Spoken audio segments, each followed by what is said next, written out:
मजेदार रेसिपी देखा पूर्व ही वीडियो को लाइक चैनल को सब्सक्राइब निहाती करूँ ना पर आपण मैंने भूली जाए।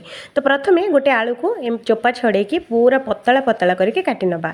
आउ यहाँ कला न होगापाई या धीरे आम पानी देकी पूरा पतला करके रखी नबा।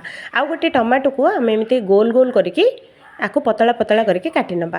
आउ गोटे जगह को बेसन आउ चाउल चूना पानी देकी आपको भल भाव में मिसेबे। अधिक पानिया बिल्कुल देबेले ना पानी हो पुणी मत पर शोधिबे।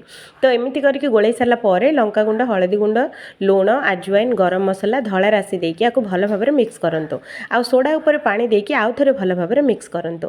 गोटे आलू ये आम नहीं जावा ये लंका केचप दे देकी ऊपर टमाटो दबा आउ थोड़े आपको केचप दबा आउ गोटे आलू देकी एमती करके बेसन धीरे बुड़े नबा। आउ गरम गरम तेल धीरे गोटे गोटे करके ये आम पकेबा। फ्रेंड्स पैन रे जेतिकी आसीबो सेतिकी देबे नहले बेसी देबेनी नहले उल्टिया पे प्रॉब्लम हम आउ सिजिबनी।